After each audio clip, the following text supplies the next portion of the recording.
Assalamualaikum warahmatullahi wabarakatuh.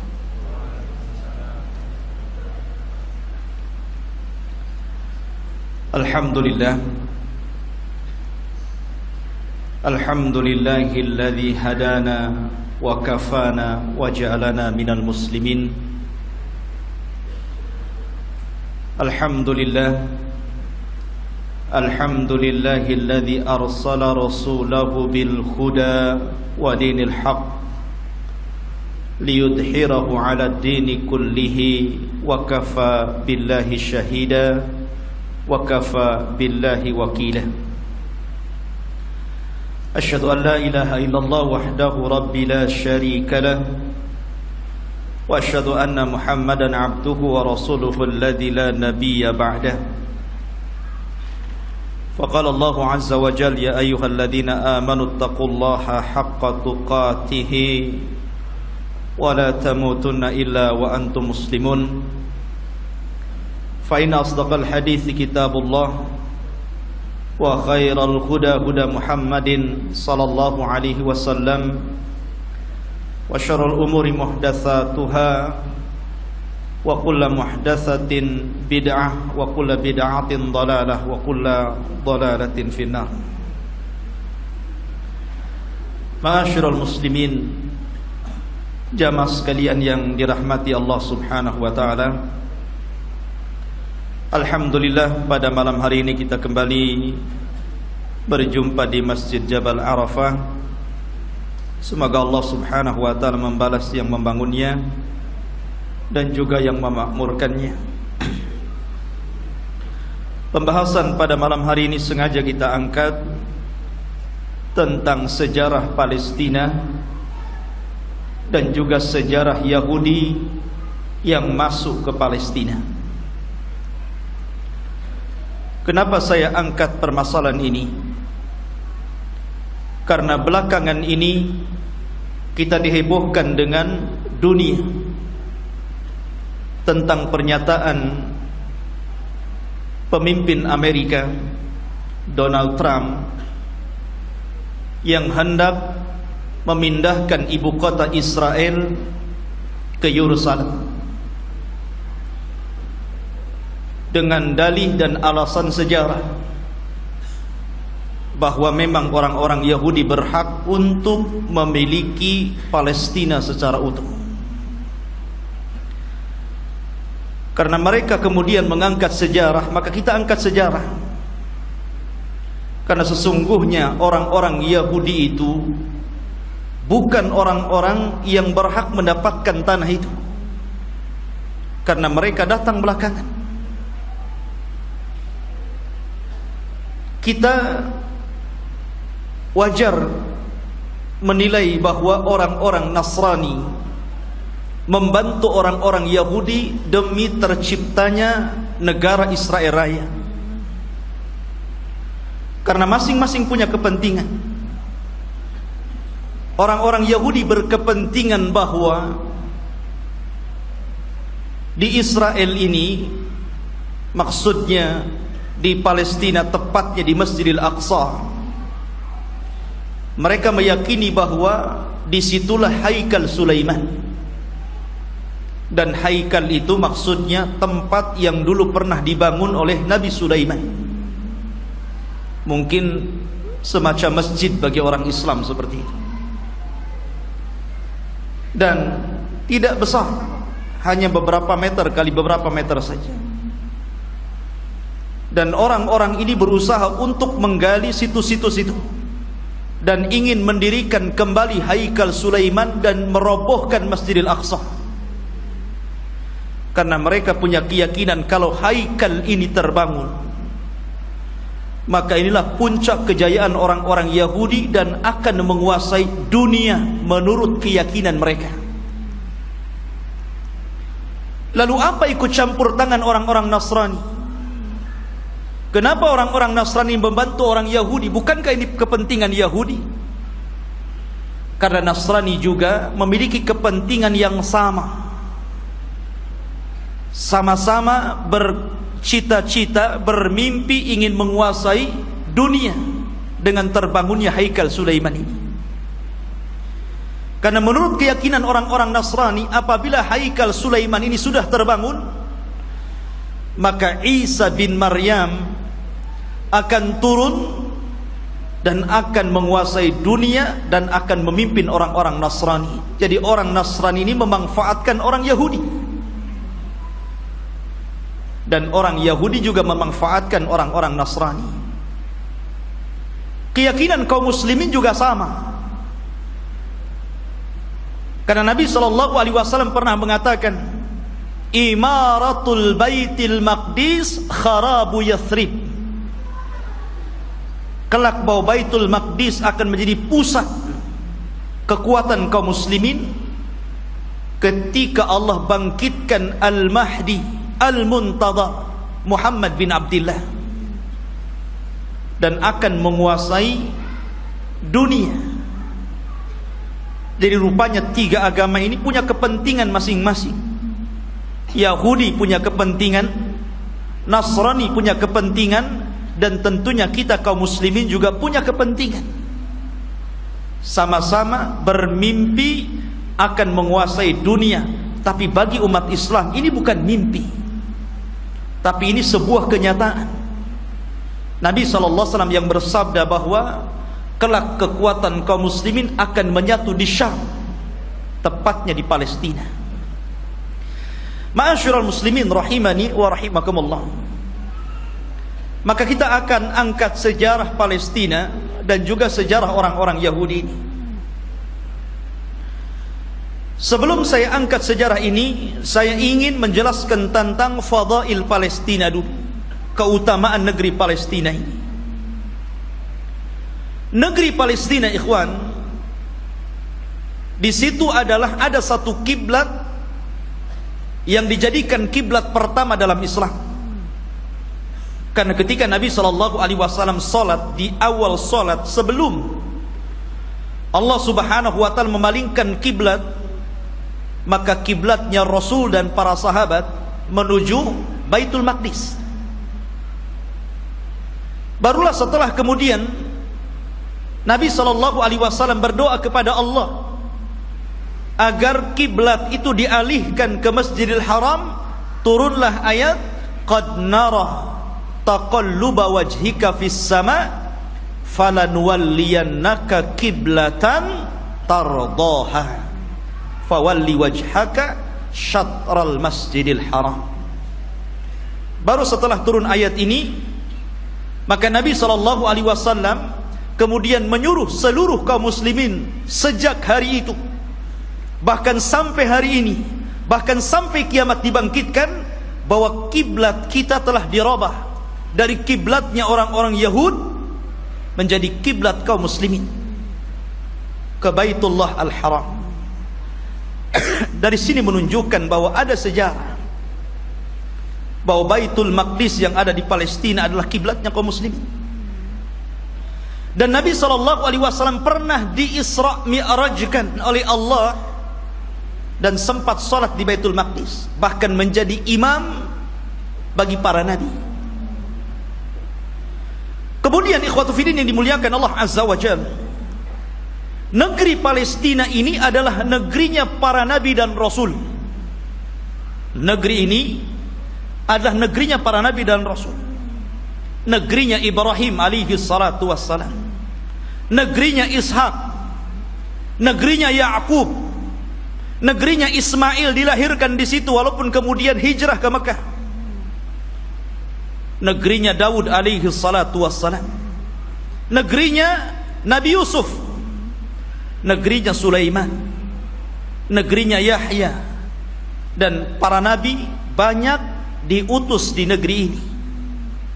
Jadi negeri ini adalah negerinya para nabi. Bahkan sebagian para nabi dikubur di sini. Seperti Ibrahim alaihi salatu wassalam dikubur di Khalil, Palestina. Kemudian juga Nabi Yusuf alaihi salatu wassalam dahulu dikubur di Mesir, tapi kemudian jasadnya dibawa ke Palestina dan dikubur di Palestina.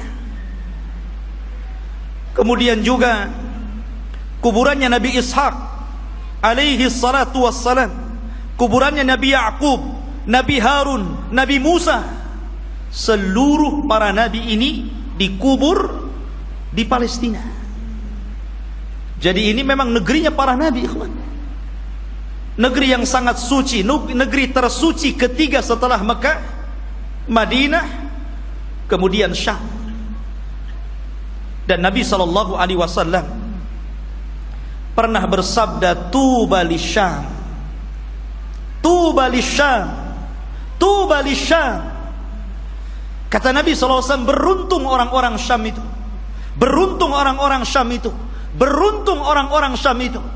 Kemudian sahabat bertanya, kenapa wahai Rasul?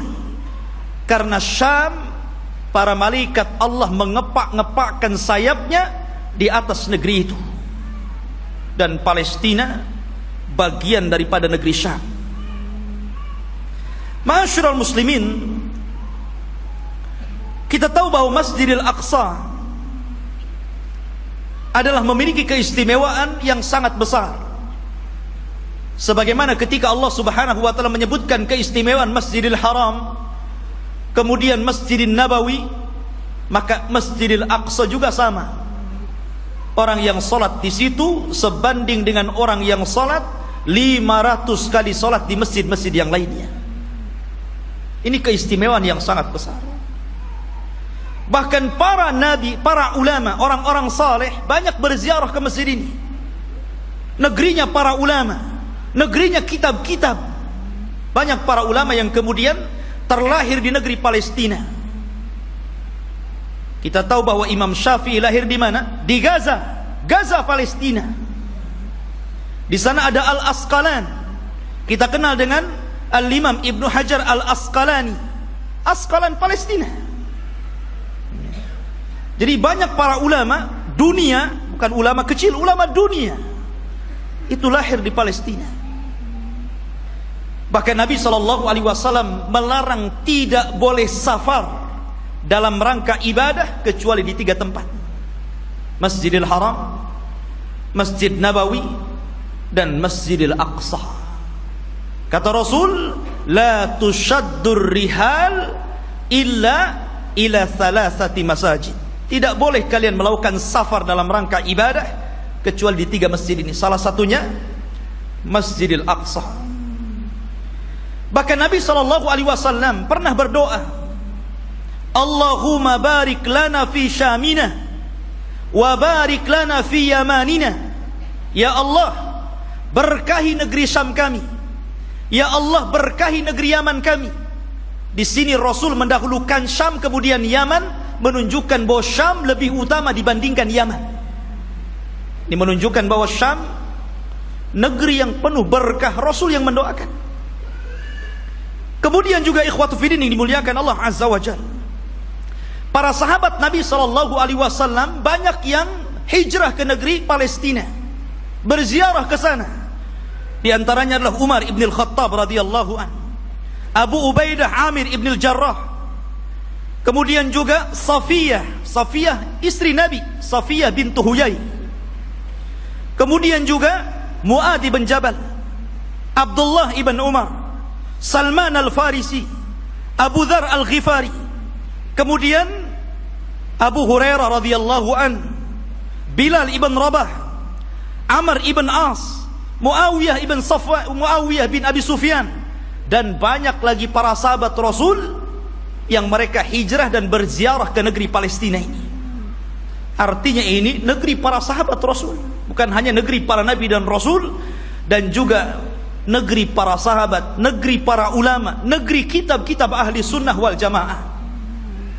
Jadi memang luar biasa. Bahkan negeri ini kelak akan menjadi berkumpulnya seluruh manusia, karena negeri ini disebut mahsyar. Di antara tanda-tanda kiamat, akan muncul api dari Hadrul Maut, kemudian akan menggiring manusia dan mengumpulkan di Syam. Saat itulah kiamat dibangkitkan. Masyarul muslimin, dan banyak lagi kalau kita bercerita tentang keutamaan Palestina. Lalu sejarahnya, kapan negeri ini memiliki penduduk dan manusia? Apakah orang-orang Yahudi yang mengklaim bahwa mereka adalah memiliki tanah Palestina dan sekitarnya, ataukah siapa? Disebutkan ikhwatu fiddin dalam sejarah, baik sejarah yang dicatat oleh para ulama Islam ataupun sejarah yang dicatat Barat.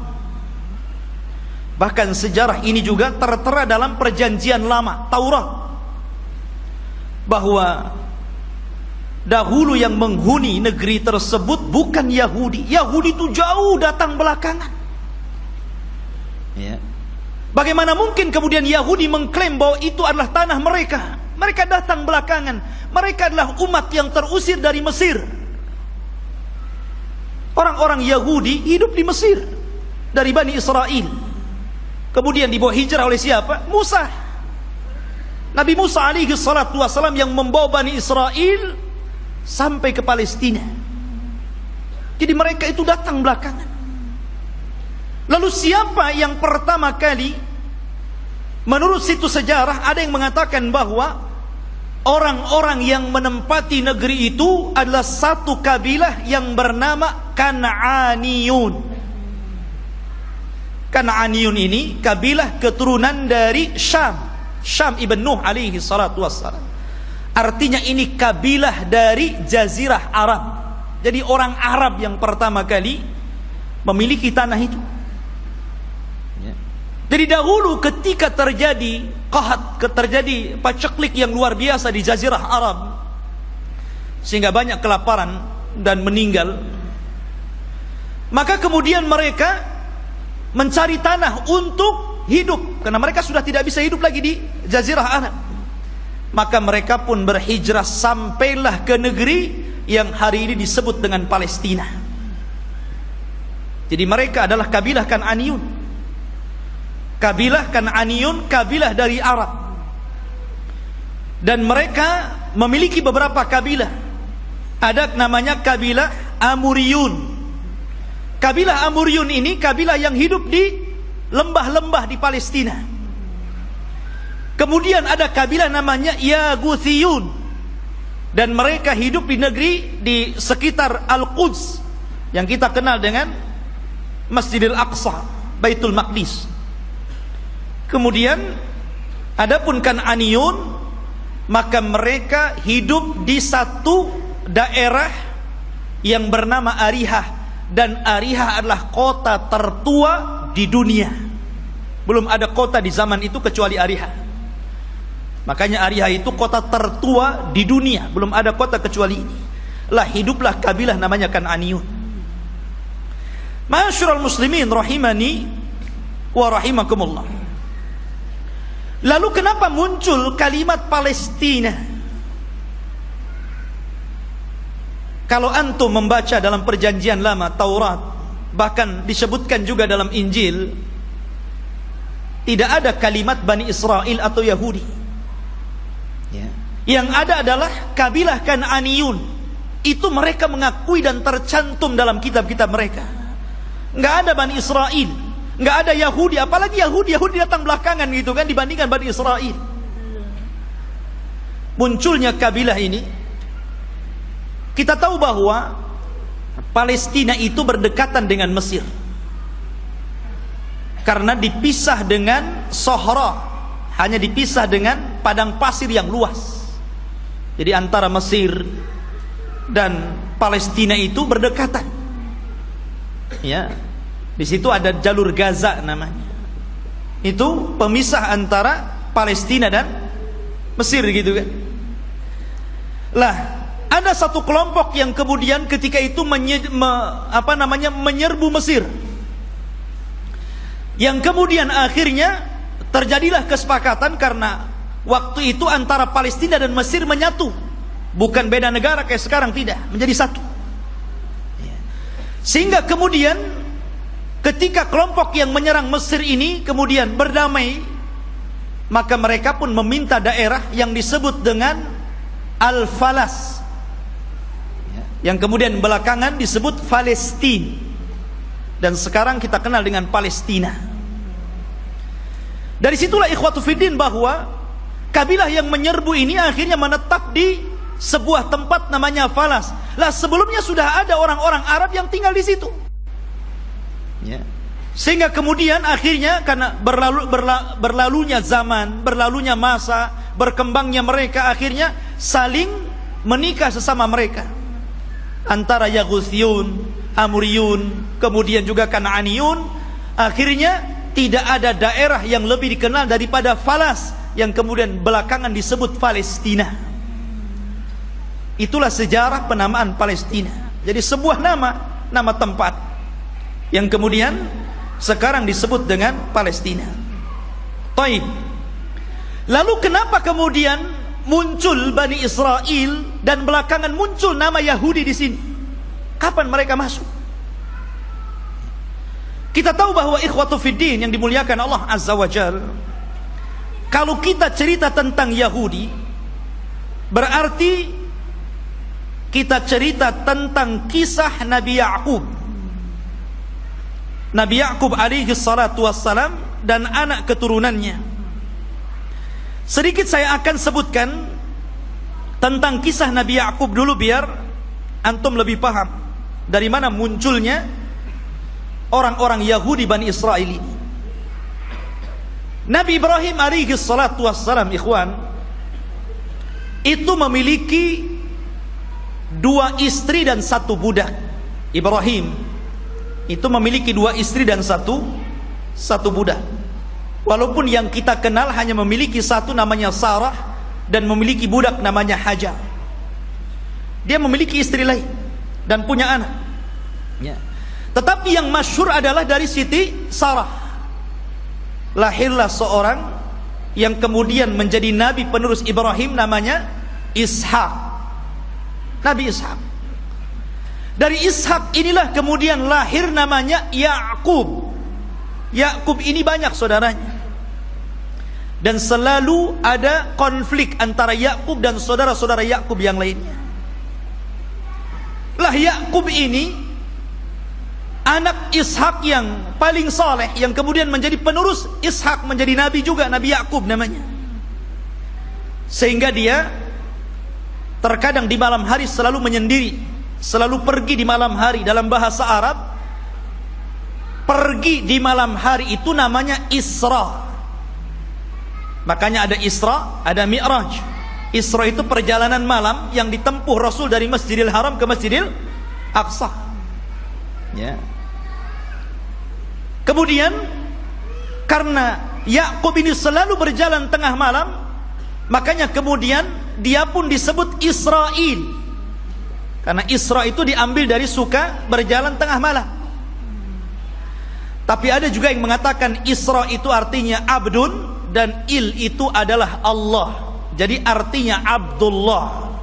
Karena Ya'qub itu selalu beribadah kepada Allah Subhanahu wa taala, maka orang-orang di zaman itu karena menggunakan bahasa Ibrani menyebutnya sebagai Israel.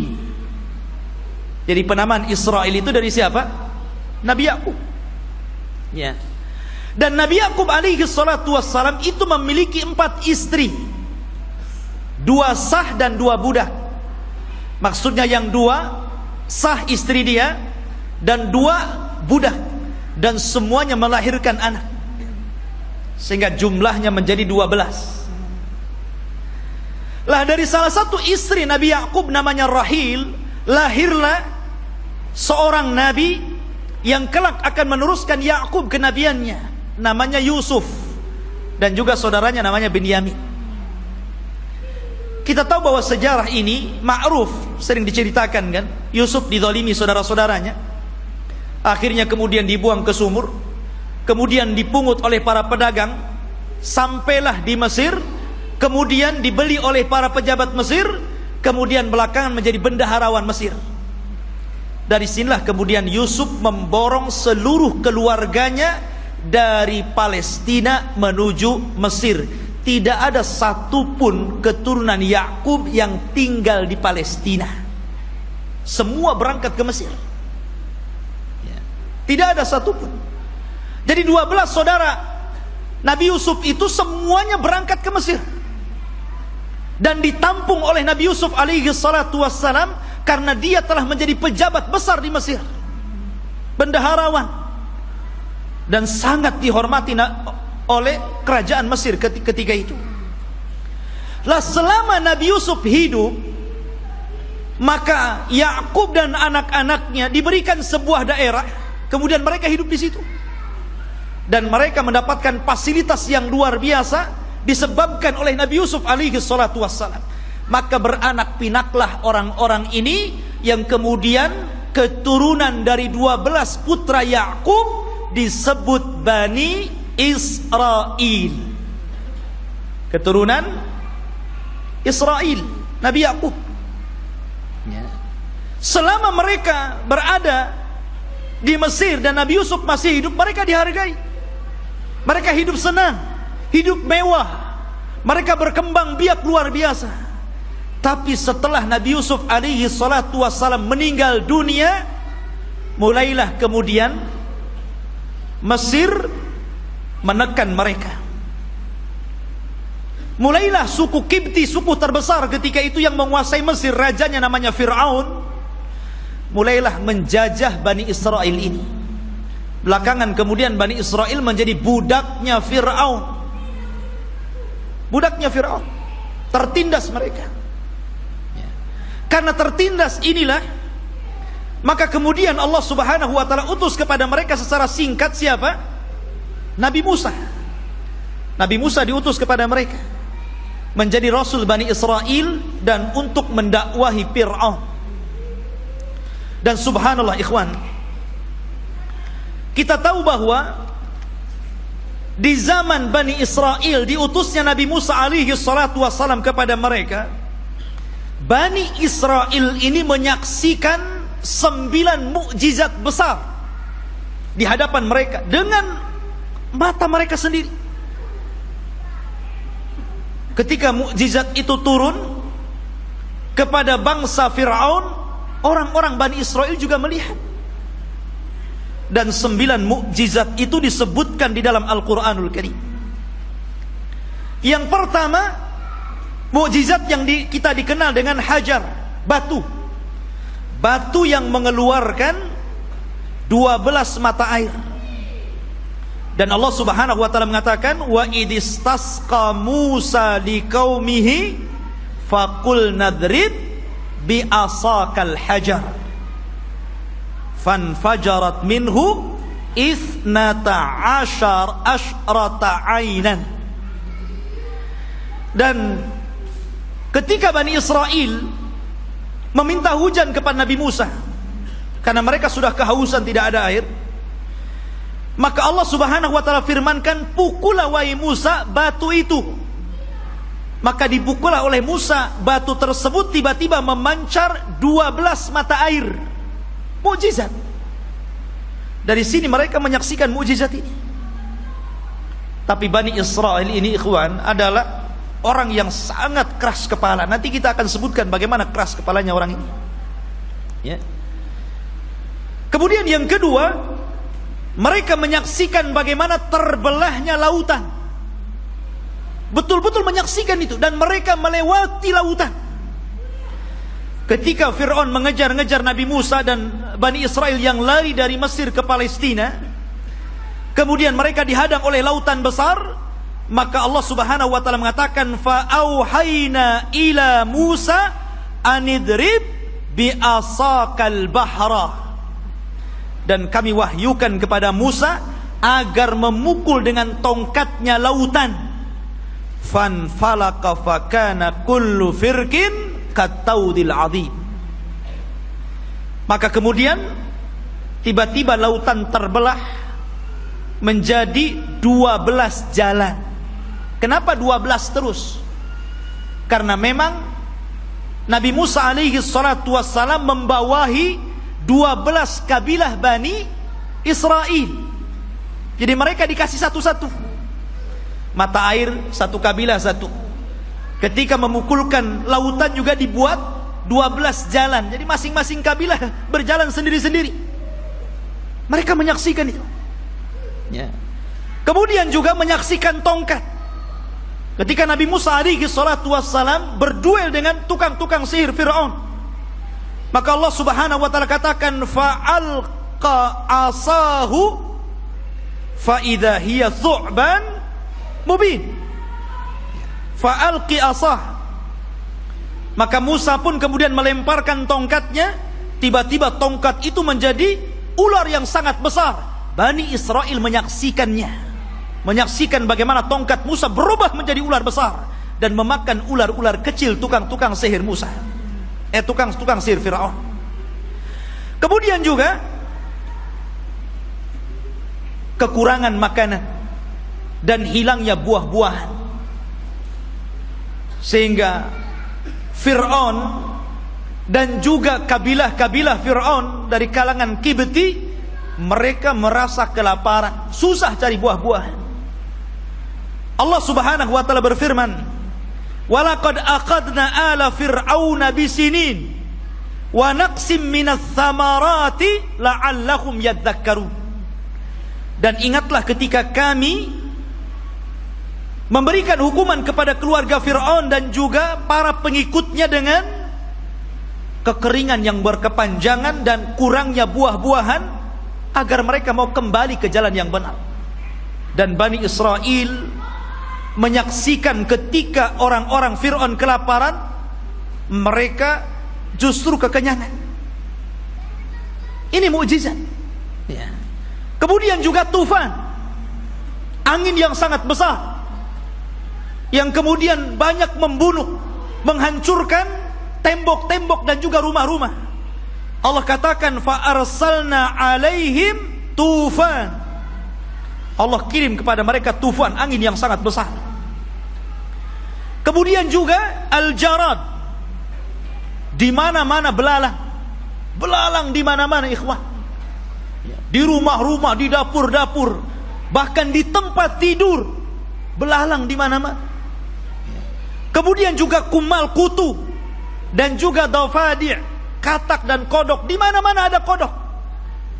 Kemudian juga darah, di mana seluruh air bersih menjadi merah dan berdarah. Dan ini disaksikan Bani Israel dan juga orang-orang Fir'aun. Kemudian juga bagaimana tangan Nabi Musa yang bercahaya, dan banyak lagi mukjizat yang diberikan kepada Musa. Tapi sekali lagi saya katakan ikhwan, bagaimana degilnya Bani Israel. Allah sudah tampakkan banyak mukjizat kepada mereka, tapi mereka kufur kepada Allah Azza wa Jalla. Kita perhatikan ketika Nabi Musa alaihi salatu wasallam berhasil menyeberangkan Bani Israel sehingga mereka mampu melewati lautan, dan Allah tenggelamkan Fir'aun di Laut Merah. Mulailah kemudian ketika mereka melewati satu kabilah, dan kabilah itu menyembah berhala, tiba-tiba satu di antara mereka datang kepada Musa dan mengatakan, ij'al lana ilahan kama lahum alihah. Heh Musa, jadikan untuk kami berhala-berhala sebagaimana mereka punya berhala untuk disembah. Lihat, Allah sudah tampakkan 9 mukjizat. Harusnya mereka makin beriman, kan begitu? Ini sudah diseberangkan. Lihat ada orang nyembah berhala, minta pula berhala. Bani Israel ikhwan. Inilah wataknya orang-orang Yahudi. Makanya Nabi SAW ketika perang Hunain kemudian melewati ada pohon yang di zaman jahiliyah selalu digantungkan pedang dengan keyakinan bahwa kalau mereka gantungkan pedang di situ, maka pedang itu akan ditransfer kekuatan, dan apabila dipakai maka pedang itu akan mudah untuk membunuh musuh. Itu keyakinan orang musyrik tabaruk dengan pohon bidara. Maka sahabat mengatakan, ya Rasulullah, jadikan jugalah pohon sama seperti pohonnya orang-orang musyrik, biar sebelum perang kita gantungkan juga pedang kita di situ. Oh, Rasul marah. Allahu Akbar, kata Rasul.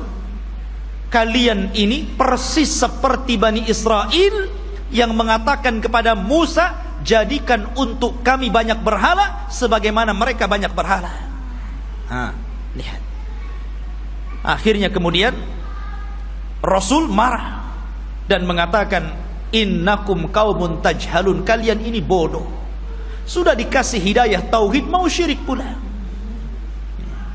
Tidak cukup ikhwatu fiddin, selama perjalanan Nabi Musa alaihi salatu wassalam hijrah menuju Palestina. Ketika itu ikhwatu fiddin, Nabi Musa alaihi salatu wassalam diperintahkan Allah subhanahu wa ta'ala selama 40 malam untuk datang ke Bukit Saina yang disebutkan dalam Al-Quran itu Tur. Namanya ada Suratul Tur. Di situ ada bukit namanya Bukit Saina, Bukit Tur, Tur Sina. Ya. Maka Nabi Musa meninggalkan Bani Israel dan menyerahkan kepada saudaranya Harun. Jadi Harun itu sebagai wakil Musa supaya menjaga akidah Bani Israel, karena dia akan diturunkan kitab termulia pertama yang Allah turunkan, namanya Taurat. Nabi Musa berangkat menuju Tur, kemudian Allah turunkan Taurat dan Allah catat Taurat dengan tangannya. Satu-satunya kitab yang dicatat oleh Allah langsung adalah Taurat. Maka Musa pun kemudian membawa Taurat itu pulang. Sesampainya di Bani Israel, marah Musa. Kenapa? Rupanya Bani Israel yang dulu menyembah Allah, tiba-tiba mereka berubah menjadi penyembah patung sapi, namanya Samiri. Bayangkan, ditinggal 40 hari bisa kufur. Padahal mereka sudah melihat 9 mukjizat besar. Bani Israel ya. Mereka sudah melihat 9 mukjizat. Hanya ditinggal 40 hari oleh Nabi Musa bisa kafir, menyembah Samiri, patung sapi. Maka kemudian Nabi Musa marah kepada siapa? Kepada Harun. Sampai disebutkan di dalam Al-Quran, Nabi Musa marah, kemudian mengambil rambutnya Harun dan memegang janggutnya seperti ini, kemudian tarik ke depan. Kalau antum nggak ada janggutnya susah lah. Pegang kepala, pegang janggut, kemudian ditarik sama Musa.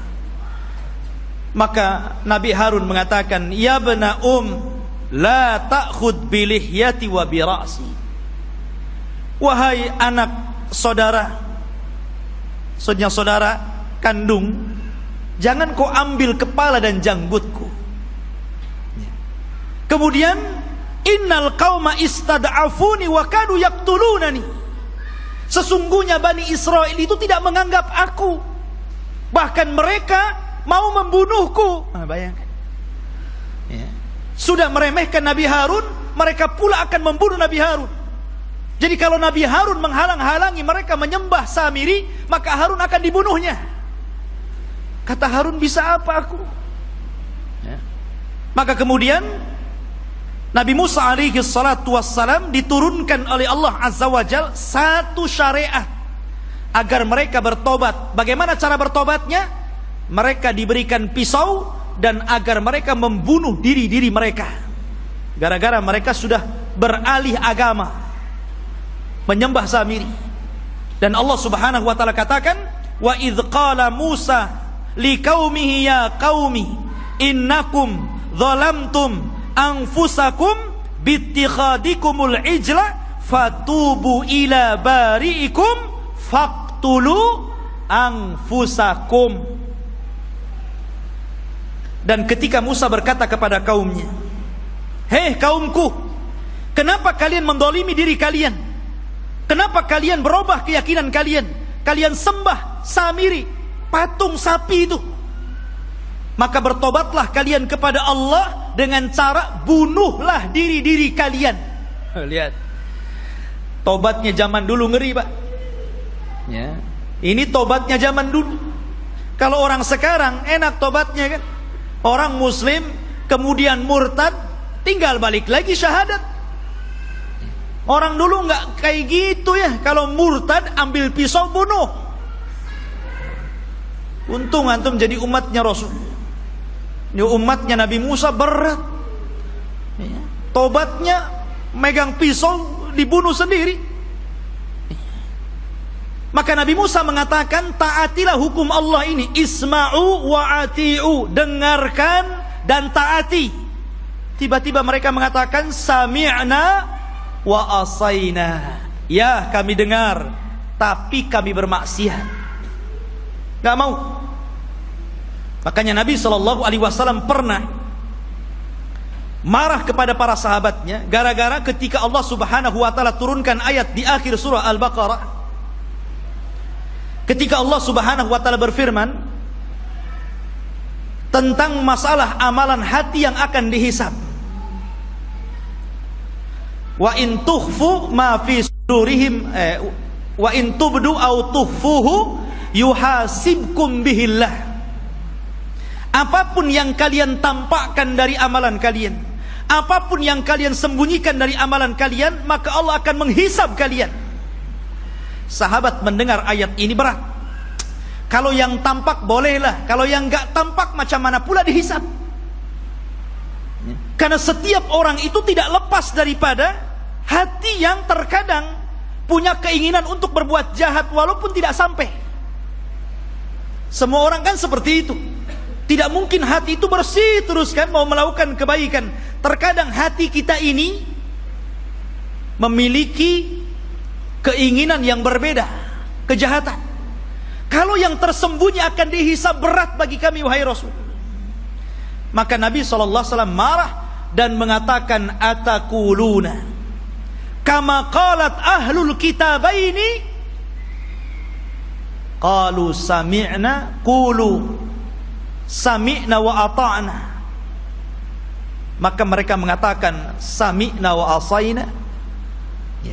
Apakah kalian akan mengatakan seperti perkataan ahli kitab yang disuruh oleh nabinya sami'na wa ata'na, malah mengatakan sami'na wa asaina? Katakan sami'na wa ata'na. Maka sahabat pun kemudian akhirnya mengatakan sami'na wa ata'na. Dari situlah kemudian mereka mendapatkan keringanan. Maka turunlah ayat la yukallifullahu nafsan illa wus'aha. Allah tidak akan membebankan kecuali yang kalian mampu melakukannya. Turun keringanan setelah mengatakan sami'na wa ata'na ini. Lah orang-orang Bani Israel ini bukannya sami'na wa ata'na tapi sami'na wa asaina. Marah Nabi Musa karena mereka tidak mau bertobat dengan cara membunuh diri-diri mereka. Akhirnya Nabi Musa alaihi salatu wassalam berdoa kepada Allah agar bukit Tur itu diangkat. Kemudian berada di atas kepala mereka. Mau tobat atau mau dibanting nih bukit Tur ini. Coba. Bukit Tur diangkat dan mereka ada di bawahnya. Dan Allah katakan wa idna taqnal jabala fawqahum ka'annahu dhullatun wa dhannu annahu waqi'un bihim khudhu ma atainakum biquwwah wadhkuru ma fihi la'allakum tattaqun. Allah gambarkan ini. Dan ketika kami angkat gunung Tur itu, kemudian seolah-olah gunung itu akan menimpa mereka. Kemudian mereka diingatkan dengan nikmat Allah. Diingatkan bagaimana mereka dulu diperbudak oleh Fir'aun, kemudian diselamatkan oleh Musa, kemudian diberikan nikmat yang banyak. Kalian masih kufur?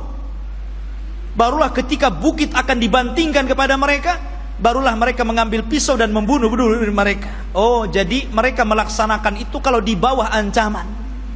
Itulah Bani Israel, Yahudi itu. Ma'asyiral muslimin rahimani wa rahimakumullah. Belum sampai di situ. Ketika sebagian mereka melihat bagaimana saudara-saudara mereka harus membunuh diri-diri mereka karena mereka telah berpindah keyakinan menyembah Samiri. Rupanya yang melihat kejadian itu juga tidak mau bertobat, tetap juga kufur.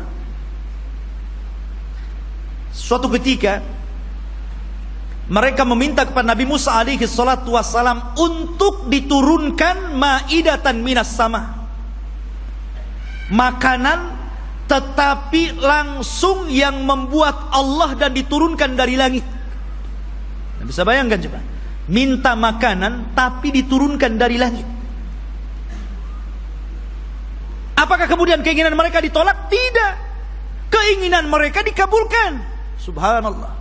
Akhirnya diturunkan makanan namanya manna wassalwa. Manna, diturunkan makanan itu jatuh dari langit, kemudian bergantungan di pohon-pohon. Maka mereka tinggal naik, tinggal diambil makanan itu. Kemudian salwa, sejenis daging burung. Enak makanannya.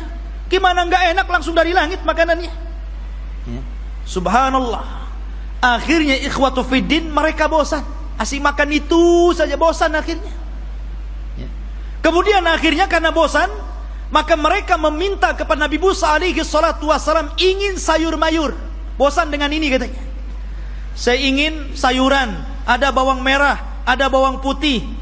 Bayangkan. Ya. Sehingga mereka mengatakan, wa id qultum ya Musa lan nasbiru ala ta'amin wahid. Dan ketika kalian berkata kepada Nabi Musa, "Hei Musa, kami tidak sabar dengan satu makanan ini saja, saya minta makanan yang lain." Ya. Akhirnya mereka meminta kepada Nabi Musa itu sayur mayur, mimbakliha wa kithaiha wa fumiha wa adasiha wa basaliha. Ya Allah, dikasih makanan enak, mau makanan yang enggak enak. Maka Allah Subhanahu wa taala mengatakan, ya, atastabdiluna alladhi huwa adna billadhi huwa khair, ihbitu misra. Kenapa kalian memilih makanan yang enggak enak dan membuang makanan yang enak? Kalau hanya ingin sayur mayur, bawang-bawangan, sana ke Mesir. Antum tinggal pergi ke kota, beli, ada. Kenapa mesti harus kemudian diturunkan dari langit? Degilnya Bani Israel, ikhwan. Ya, sudah Allah Subhanahu wa taala utamakan mereka, tetap saja mereka kufur kepada Allah Subhanahu wa taala. Bahkan suatu ketika ikhwatu fiddin, ini masih di tengah perjalanan hijrah mereka sampai ke Palestina ini, di sepanjang jalan mereka itu diperlihatkan mukjizat yang banyak. Akhirnya suatu ketika ada salah seorang terbunuh. Kemudian Allah Subhanahu wa taala mewahyukan kepada Nabi Musa agar memotong seekor sapi betina. Kemudian dipukulkan dagingnya kepada orang yang mati, maka dia akan hidup sesaat dan akan menyebut siapa pembunuhnya. Tapi orang Bani Israel ini tidak mau melaksanakan dan mengira itu adalah olok-olokan dari Musa. Gimana Musa ini? Kita ini mencari siapa yang membunuh orang ini. Kenapa disuruh menyembelih seekor sapi? Apa kaitan pembunuhan dengan seekor sapi? Maka Musa mengatakan, sudah, lakukan saja. Kalau mereka melakukan, selesai sebenarnya. Tapi mereka mengatakan, sapinya seperti apa? Warnanya kayak apa? Kemudian sapi ini sudah dibajak atau belum? Coba nyari yang susah. Ya. Akhirnya kemudian disifatkan tuh oleh Allah Subhanahu wa taala bagaimana sapinya. Sapinya safraun faqi'ul launuha tasurrun nadirin. Warnanya harus kuning mengkilat, yang kalau orang lihat itu senang. Kan belum tentu ada orang senang. Ini harus senang kalau orang-orang melihat. Susah juga kan? Ya. Awanun baina dzalik, harus enggak boleh tua, enggak boleh muda. Ya. La dalulun fihi wala, dan tidak juga pernah dipekerjakan, artinya tidak pernah dijadikan untuk membajak sawah dan kebun. Pokoknya sulit. Makanya Allah mengatakan, hampir-hampir mereka tidak mendapatkan sapi itu. Bukan tidak ada sapinya, ada sapinya, tetapi mereka tidak sanggup menebusnya, karena Allah takdirkan sapi itu yang punya anak yatim. Kemudian karena itu satu-satunya warisan dari orang tuanya, anak yatim yang saleh, dari keluarga yang saleh. Maka malaikat menjelma manusia, ngomong sama anak yatim itu, "Nak, nanti sebentar lagi ada orang yang akan menawar sapimu. Jangan kau kasih kecuali kau jual dengan seberat emas seberat sapimu." Dibayangkan coba. Mengumpulkan emas seberat sapi itu gimana itu? Ya.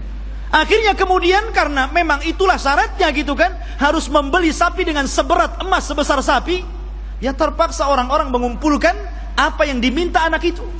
Kaya anak ini kan gitu. Ya, coba. Seperti itu ta'annutnya orang-orang Bani Israel. Jadi memang, aduh, orang Bani Israel ini keras kepala. Jadi antum jangan kayak Bani Israel, keras kepala. Ya.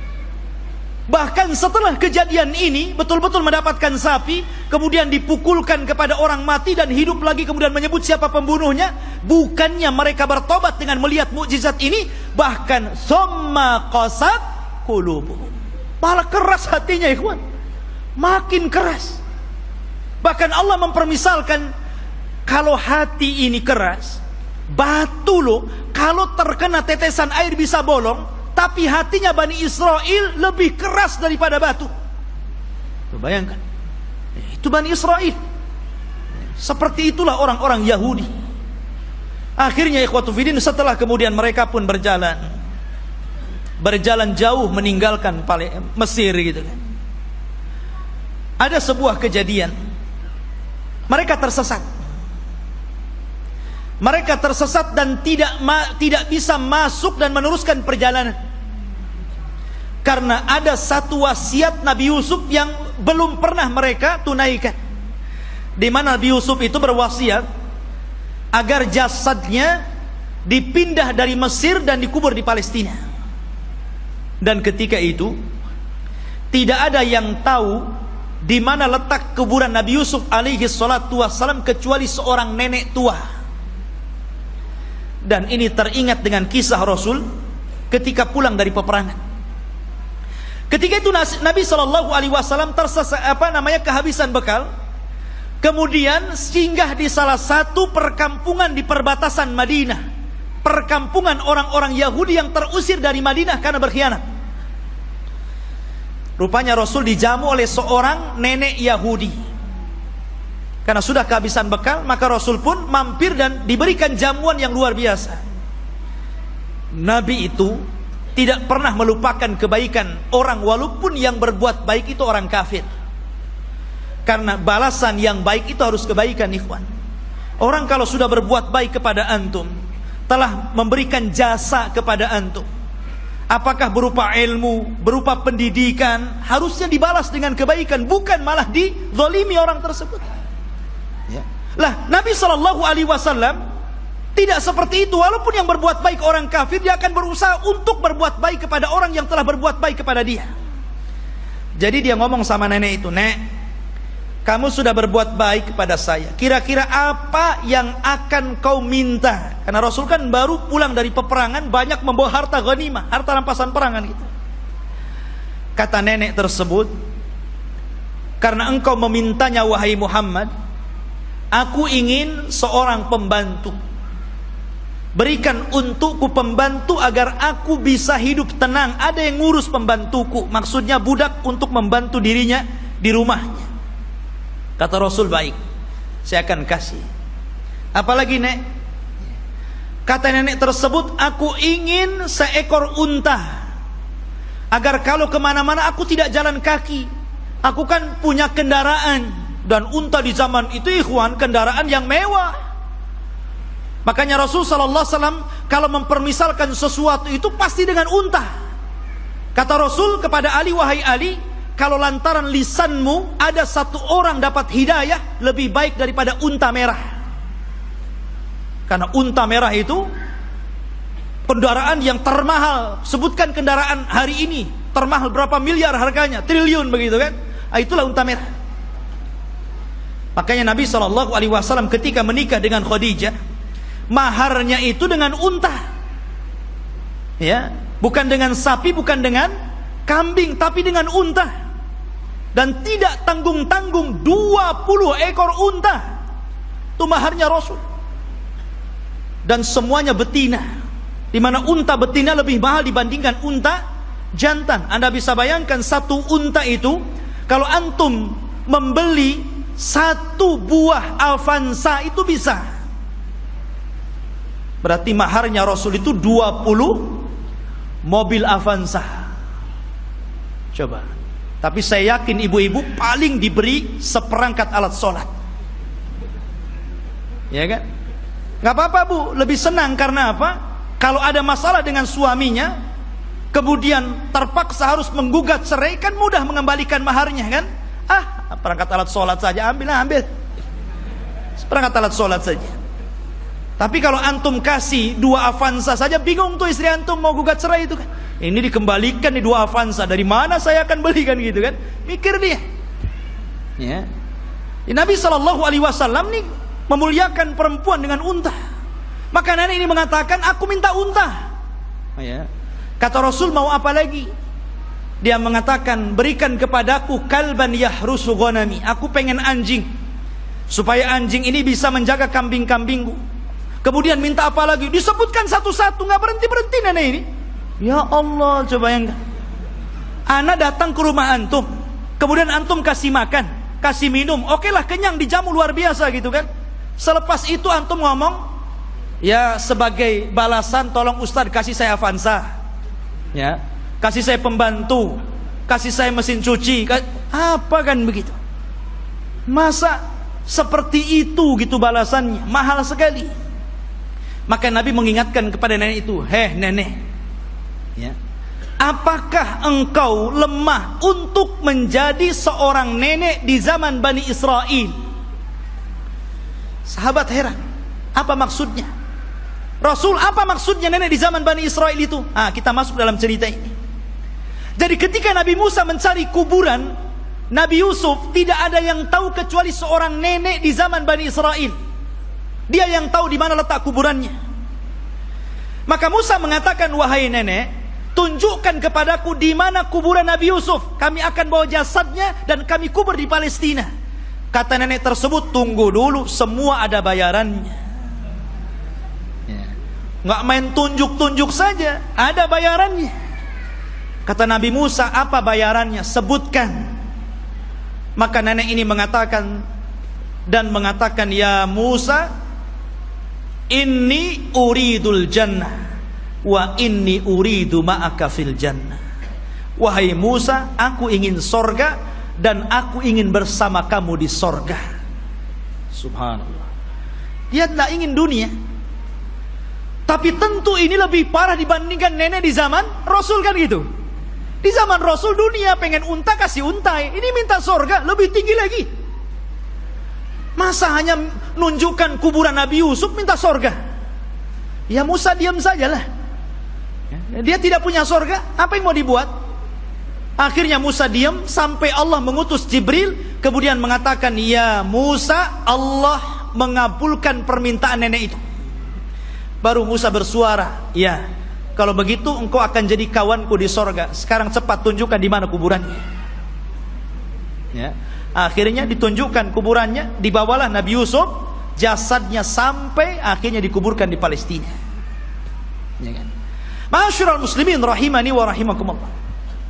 Kemudian ketika Nabi Musa alaihi salatu wasallam sudah dekat ke Baitul Maqdis, maksudnya ke daerah Palestina, sudah mendekati daerah Palestina ini, berada di tengah padang pasir. Karena saya katakan antara Mesir dan Palestina ini terpisah dengan padang pasir yang luas sekali. Jadi Musa ini tersesat akhirnya. Tapi kemudian Nabi Musa mendapatkan jalan setelah membawa jasadnya Nabi Yusuf dan hampir mendekati Palestina. Lah di Palestina itu, di negeri Arya, kan saya katakan dari awal sebelumnya sudah ada manusia di situ. Dari Kanaaniyun, Yaguthiyun, Amuriyun, sudah ada orang-orang di situ. Sudah menguasai Palestina, sehingga Musa tidak mungkin membawa Bani Israel begitu saja, harus berperang dulu dengan penduduk asli di situ. Ya. Maka kemudian Nabi Musa alaihi salatu wassalam meminta kepada Bani Israel untuk siap-siap perang. Kita akan rebut Baitul Maqdis. Siap-siap kalian. Kita akan menyerbu mereka. Maka mereka mengatakan, setelah Nabi Musa menyebutkan, wa idh qala Musa liqaumihi ya qaumi dzkuru ni'matallah 'alaikum ij'ala fikum anbiya wa ja'alakum mulukan wa ataakum ma lam yu'ta ahadan minal alamin. Ketika Musa berkata, hei kaumku, ingatlah nikmat Allah, bagaimana dahulu kalian menjadi budak di Mesir, kemudian diutus kepada kalian nabi, kemudian dijadikan kepada mereka raja yang memimpin kalian, disebutkan nikmat yang banyak. Kemudian Musa mengatakan, ya qaumi dkhulul ardal muqaddasata allati kataballahu lakum wala tartaddu ala adbarikum fatanqalibu khasirin. Di hadapan kalian ada negeri yang disucikan. Masuklah kalian ke negeri itu, karena negeri itu telah ditulis oleh Allah Subhanahu wa taala untuk kalian. Jangan mundur sedikit pun. Kalau kalian mundur, kalian akan menjadi orang yang rugi. Kita akan perang. Tapi mereka mengatakan apa? Qalu ya Musa, inna fiha qauman jabbarin. Nabi Musa, kamu kan tahu negeri itu banyak jabbarin, banyak para pemimpin hebat, banyak para pemimpin bengis. Inna lanadkhulaha, kami tidak akan masuk hatta yakhruju minha, sampai orang-orang itu keluar. Fa in kharaju minha fa inna dakhilun, kalau mereka sudah keluar dari negeri itu, kami yang masuk. Lihat, kata Nabi Musa alaihi salatu wassalam, ada dua orang laki-laki yang diberikan nikmat oleh Allah azza wa jalla. Qala rajulan minal ladzina yakhafuna an amallahu alaihima, dari orang-orang yang takut kepada Allah, Allah berikan nikmat kecerdasan kepada dua orang itu, dan mengatakan udkhulu alaihimul bab fa idza dakhaltumuhu fa innakum ghalibun wa 'alallahi fatawakkalu in kuntum mu'minin. Sudah, kalian siap-siap saja, kita akan masuk ke negeri itu, kalian pasti menang, dan tambatkan hati kalian kepada Allah Subhanahu wa taala.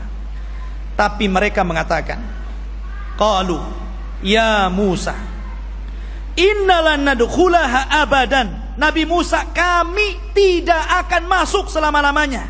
Madamu fiha, kalau orang-orang itu masih di situ. Idhab anta wa rabbuka faqatila innaha huna qaidin. Sudah, kamu saja berdua dengan Harun masuk, kalian berperang bersama Rob kalian, kami duduk-duduk saja di sini dulu. Coba bayangkan, ini Bani Israel, orang Yahudi, nyuruh Nabi Musa berdua berperang, mereka duduk-duduk nunggu menang baru masuk.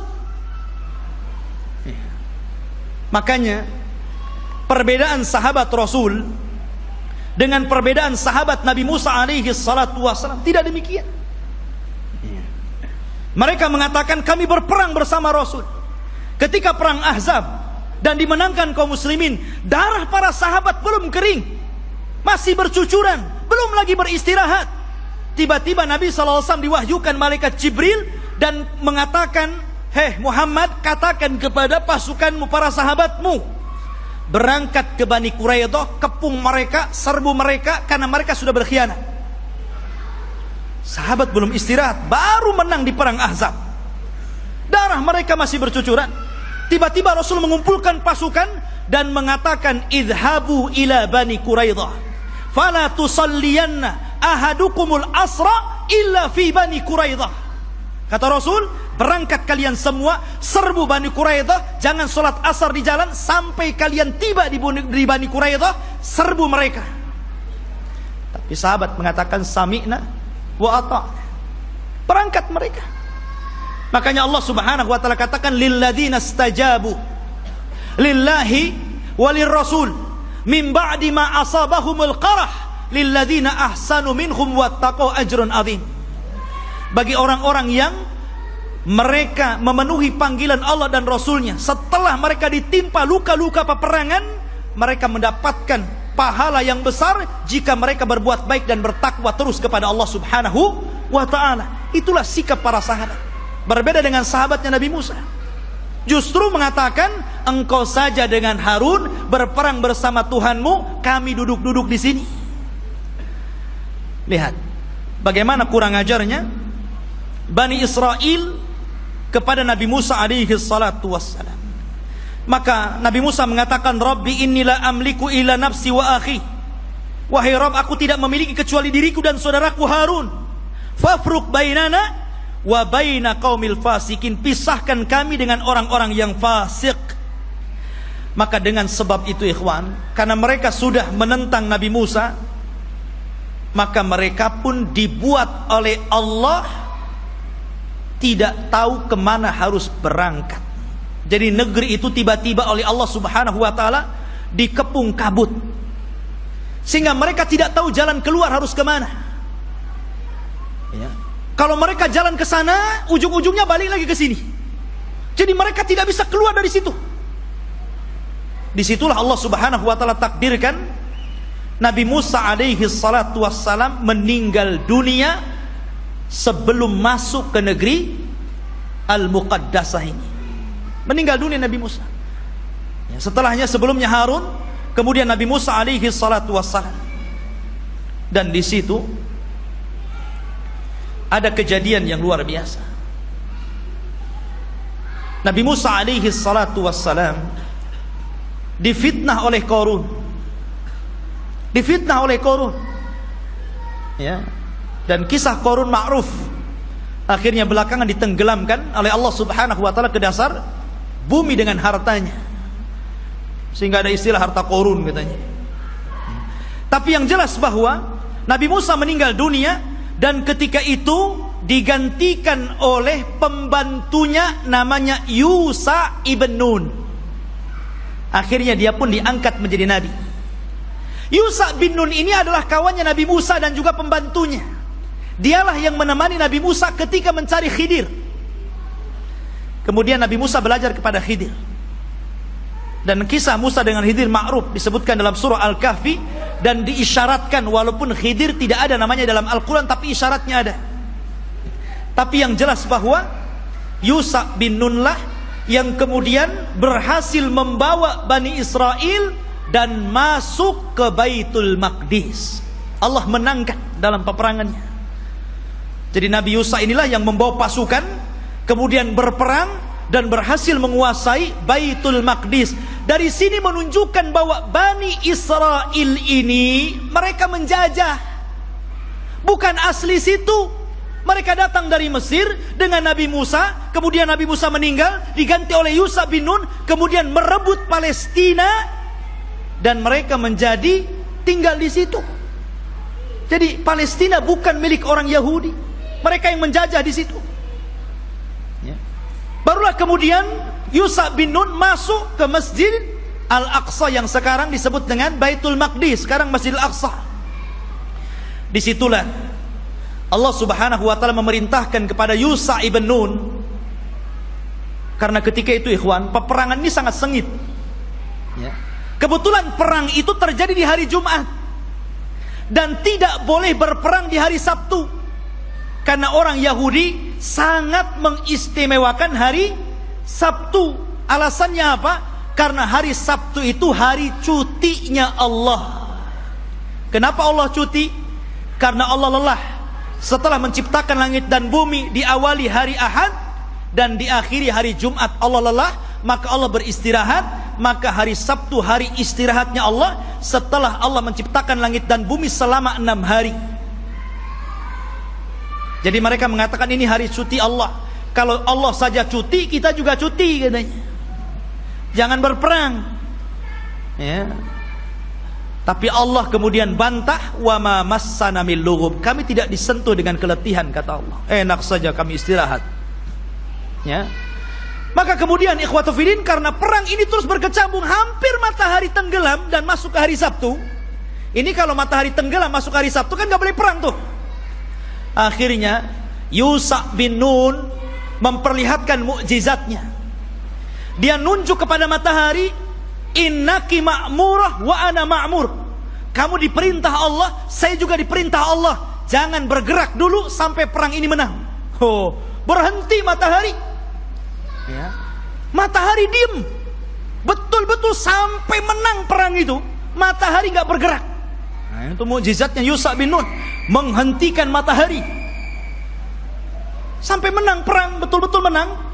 Akhirnya setelah menang baru matahari berjalan dan masuk ke hari Sabtu.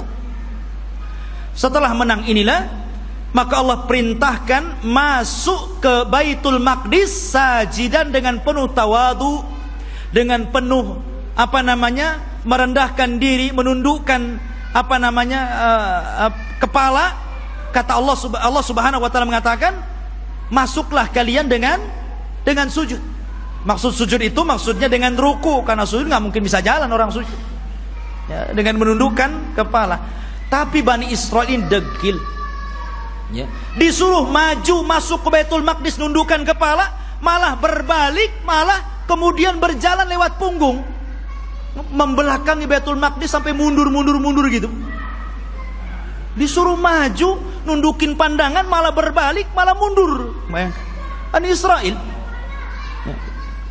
sudah dikasih mukjizat, ditampakkan matahari, masih juga menentang Yusha ibn Nun.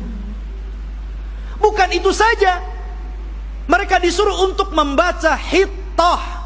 Masuklah ke Baitul Maqdis dan bacakan Hittah. Hittah itu artinya, ya Allah ampuni dosa-dosaku, ya Allah ampuni dosa-dosaku. Digantinya kalimat Hittah menjadi Hintah. Bayangkan, apa Hintah? Ya Allah berikan makanan, ya Allah berikan makanan.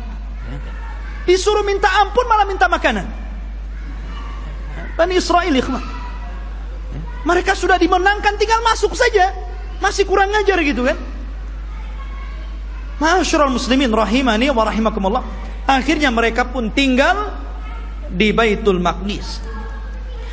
Lah, ketika kemudian Yusha bin Nun berhasil menguasai Baitul Maqdis dan menempatkan orang-orang Yahudi atau Bani Israel di Baitul Maqdis dan menguasai Palestina, maka kemudian Yusha ibn Nun pun meninggal dunia.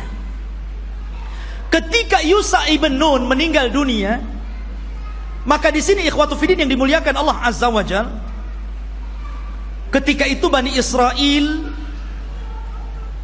memiliki beberapa hukum. Pertama, mereka dipimpin oleh para nabi. Jadi ketika Yusha bin Nun meninggal, ada nabi. Kemudian nabi ini meninggal, muncul lagi nabi. Nabi ini meninggal, muncul lagi nabi. Bahkan ada satu tempat itu nabinya 3, rasulnya 3. Diutus banyak para nabi, ribuan para nabi diutus. Ketika itu yang memimpin para nabi. Akhirnya Bani Israel bosan, asik nabi terus yang mimpin. Kami mau raja, nggak mau nabi. Nah, bayangkan, nolak nabi, mau raja. Ya, ketika itu nabi yang terakhir yang diutus kepada mereka sebelum mereka menjadikan sistem kerajaan adalah Nabi Samuel. Dan Nabi Samuel ini pernah didapati kuburannya di zaman Umar bin Khattab ketika menyerbu Persia. Ketika Umar ibn Khattab berhasil menguasai Persia dan merebut Baitul Maqdis di tangannya, ketika itu dia menjajah satu kota. Rupanya di kota itu ada kuburan Nabi Samuel dan diagungkan penduduknya. Maka Umar ingin mencegah kesyirikan. Tengah malam digalinya kuburan Samuel, kemudian dipindah ke tempat lain, dijadikan 9 kuburan palsu, yang 1 asli, yang 8 palsu. Orang nggak tahu mana Samuel 1. Jadi bingung tuh. Yang tadinya suka minta-minta ke kuburan, bingung. Ini ada 9 kuburan, yang mana 1 yang Samuel ini. Coba kalau kuburan wali kayak gitu ya, bingung orang. Dikubur tuh. Dikubur tempat lain, malam-malam dibuat kuburan palsu banyak-banyak. Di zaman Umar bin Khattab. Makanya Umar itu orang yang paling keras dalam penyimpangan tauhid. Ketika ada orang yang kemudian mulai sholat di satu pohon yang dulu Rasul pernah berbaiat, namanya Baiatur Ridwan, karena sudah mulai digunakan sholat, meminta-minta, ditebang pohon itu sama Umar. Nggak boleh ada orang kesini lagi, walaupun Rasul pernah berbaiat di sini. Harusnya antum begitu. Kalau ada pohon beringin, orang minta-minta di situ, ambil singso, tebas tuh beringinnya. Tapi baca bismillah dulu ya. Nanti antum kesurupan pula di beringin. Khotbah ini dimuliakan Allah Azza wa Jalla. Kemudian akhirnya kata Nabi Samuel, baik. Karena ketika itu ikhwatu fiddin ini dimuliakan Allah Azza wa Jalla, karena terjadi perang saudara, maka muncullah di luar dari Bani Israel ada satu kelompok besar namanya Jalut. Jalut ini orangnya besar-besar raksasa, ya, dan punya pasukan besar. Dialah yang kemudian mengambil tabut. Tabut itu isinya apa? Isinya pusaka-pusaka Nabi Musa. Di situ ada Taurat, di situ ada tongkatnya Nabi Musa, di situ ada pakaiannya Nabi Harun dan Musa. Pokoknya peninggalan Musa dan Harun dijadikan satu tempat, kemudian dikotak, disebut tabut namanya. Tabut itu dicuri oleh Jalut dan pasukannya. Maka Bani Israel tidak bisa apa-apa melawan Jalut. Akhirnya kemudian minta kepada Nabi Samuel untuk dikirim kepada mereka seorang raja yang akan memimpin jihad melawan Jalut. Maka Nabi Samuel kemudian atas perintah wahyu dari Allah, maka ditunjuklah Talut sebagai raja pertama Bani Israel. Talut ini orang miskin, tukang ngasih minum keledai penggembala, ya kan? Kata Bani Israel, masa si Talut jadi raja? Siapa si Talut itu kan gitu? Nggak punya nasab, orang miskin, nggak punya harta, nggak mau. Ya, kami mau raja itu yang wah, yang gagah, yang kaya, yang punya harta. Si Talut pula jadi raja, nggak mau. Ya kan? Akhirnya kemudian Allah Subhanahu Wa Taala tunjukkan kehebatan Talut ini. Diutusnya malaikat. Kemudian malaikat ini mengambil tabut yang ada di Jalut, kemudian diserahkan kepada Talut, menunjukkan bahwa sekarang Talut sudah punya tabut. Kalian gak percaya juga dengan Talut? Dari situlah sebagian mereka mulai mau mengikuti Talut, dan sebagian yang lainnya mau menolaknya. Maka Talut mengatakan, kita akan berangkat jihad, persiapkan kalian. Tapi Allah akan menguji kalian. Kalau nanti kalian melewati sungai, jangan banyak minum di situ. Kalau mau minum, bolehlah satu kepal, gurfatan wahid, ya satu dayung saja, nggak boleh banyak-banyak. Kalau banyak-banyak kalian akan kalah. Berangkatlah pasukan Talut menuju pasukan Jalut. Ya kan? Rupanya betul di tengah mereka ada sungai, karena mereka sudah kelelahan, kehausan, ada sungai. Wah, nggak peduli dengan Talut, minum banyak-banyak orang itu. Dari berapa ribu gitu kan, hanya tinggal separohnya yang masih nurut dengan Talut. Akhirnya yang ini pulang, melihat pasukan Jalut gede-gede, nggak berani pulang. Ya, yang sedikit inilah kemudian mikir nih, ini tentara banyak, besar-besar, gimana cara melawan mereka? Akhirnya mereka nggak berani bergerak untuk melawan Jalut. Maka kemudian Nabi Musa, Nabi Raja Talut mengatakan, siapa yang akan berperang dan berhasil membunuh Jalut, maka aku kawinkan dia dengan putriku. Rupanya satu pun nggak bergerak.